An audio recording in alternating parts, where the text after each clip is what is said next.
ওসমান হাদির শারীরিক অবস্থার সর্বশেষ খবর জানাতে এভারকেয়ার হাসপাতালের সামনে আছেন সহকর্মী আদনান দুর্য। সরাসরি যাচ্ছে তার কাছে। ইনকিলাব মঞ্চের মুখপাত্র এবং ঢাকা ৮ আসনের সম্ভাব্য সংসদ সদস্য প্রার্থী জনাব শরীফ ওসমান হাদির অবস্থা কিন্তু এখনও আশঙ্কাজনক। গুলিবিদ্ধ হওয়ার তৃতীয় দিনে আজ সকালবেলা একজন চিকিৎসক এসে কিন্তু আমাদেরকে যে তথ্য জানিয়েছেন তার সম্পর্কিত পরিবর্তিত যে চিকিৎসা পদ্ধতি তার সম্পর্কে তিনি আমাদের জানিয়েছেন তার অবস্থা এখনও আশঙ্কাজনক অবস্থায় রয়েছে। তার মস্তিষ্কে যে গুলিটি করা হয়েছিল সেই গুলির কিছু অংশ, স্প্রিন্টারের কিছু অংশ এখনও তার মস্তিষ্কে রয়ে গেছে বলে উনি জানিয়েছেন এবং ঠিক সেই কারণেই ওনার অবস্থা এখনও অপরিবর্তিত এবং আশঙ্কাজনক রয়েছে বলে আমরা সর্বশেষ তথ্য মতে জানিয়েছি। এছাড়াও ওনার শারীরিক যে অবস্থা রয়েছে তার মধ্যে ওনার ফুসফুসে কিছু জটিলতা ছিল।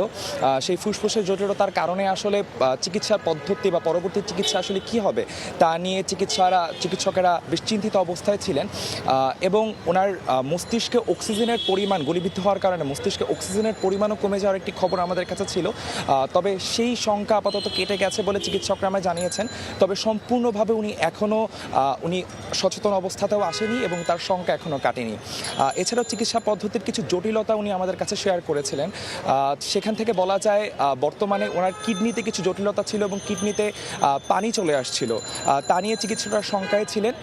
তবে আপাতত কিছুটা এই বিষয়ে আসলে স্বস্তিতে থাকা যাবে বলে চিকিৎসকরা জানিয়েছেন। এছাড়াও ওসমান হাদিতে আসলে বিদেশে চিকিৎসা করতে নেওয়ার জন্য বেশ কিছু তথ্য আমাদের কাছে এসেছিল। সেই বিষয়ে আমরা যখন তার কাছে জানতে চাই তিনি বলেছেন এটি সম্পূর্ণরূপে আসলে মেডিকেল বোর্ড এবং তার পরিবারের সদস্যদের উপর নির্ভর করছেন। এছাড়াও মালয়েশিয়া, সিঙ্গাপুর বেশ কিছু হসপিটালে তারা যোগাযোগ করছেন বলে তারা আমাদেরকে জানিয়েছেন। কিন্তু পরবর্তী পদক্ষেপ এবং আসলে তাকে বিদেশে নেওয়া হবে কিনা তা সম্পূর্ণরূপে পরিবার এবং মেডিকেল বোর্ডের সদস্যদের উপরে নির্ভর করছে।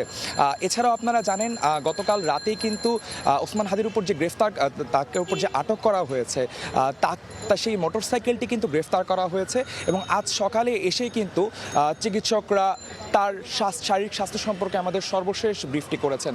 এই ছিল এভারকেয়ারের সামনে থেকে ওসমান হাদির সম্পর্কে আমার কাছে সর্বশেষ তথ্য। সরাসরি যুক্ত ছিলাম এভারকেয়ার হাসপাতালের সামনে থেকে।